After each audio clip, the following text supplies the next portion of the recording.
ano ang posibleng sabihin na po natin na na peligro, no? Pag hindi naging open ito, sir, particular po yung binabanggit nyo na mga dokumento na hindi makita ng publiko. Go ahead, sir. Yes, sa pag-uusap nila, no, Mm. although may Mm. proposal yung parehong panig, maaaring may mga dokumento na mapag-agrihan Mm. sa pre-trial conference or hindi na or i-withdraw, for example, sa pre-trial conference, no, Mm. na hindi na ipepresenta. So dahil hindi na siya I assume may record ang pre-trial conference at kung hindi siya nakalagay sa napag-usapan na klase ng ebidensya o dokumento na maipapakita sa paglilitis, Mm. ay mawawalan din ng benefit yung publiko na makita iyon or at least malaman Mm. kung ano ba yung mga dokumento na na-exclude, for example. Okay. Meron ho ba itong president na nung mga nagdaang impeachment na either isinapubliko ba o strictly confidential yung pre-trial na mga pagmi-meeting na ito? Sa aking pagkakaalala, no, parang hindi ko naaalala na explicitly confidential Mhm. ang mga pre-trial proceedings before in previous impeachments. Okay. So sir, sabi nga po no para ho mas maging kumbaga tuloy-tuloy at walang gulatan sa magiging trial at alam ng bawat partido kung anong kanilang mga ipipresenta, no? Depensa, prosecution, etc.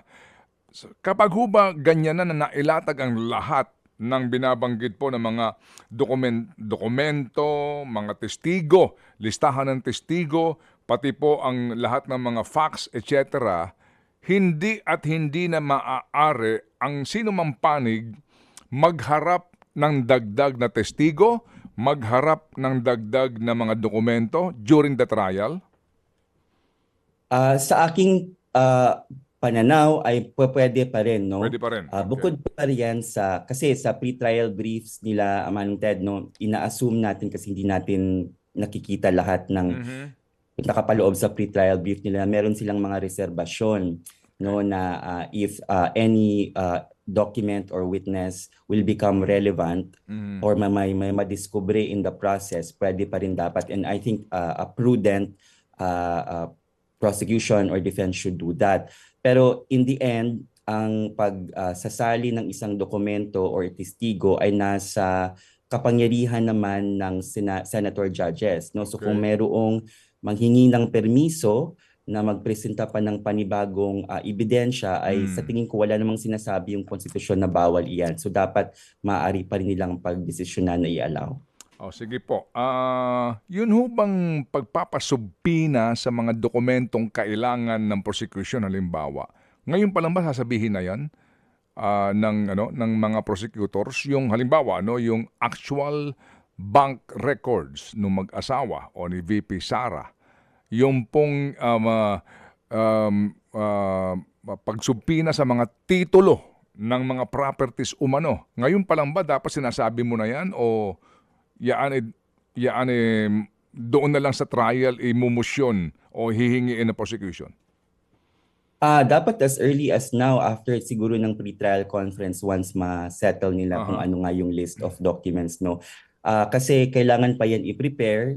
Syempre, kailangan din lang isipin kung meron bang mga batas na may involved in respect of confidentiality. So hindi pwede na sa trial pa lang doon pa lang isasubpina kasi doon sa trial ang presentation na ng evidence. So dapat ready na yan by then.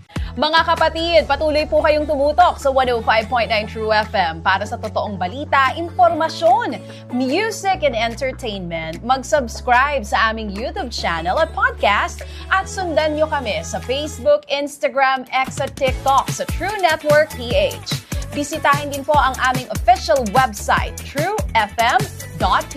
At panoorin din kami sa True TV Signal, Channel 19. Kami po ang 105.9 True FM.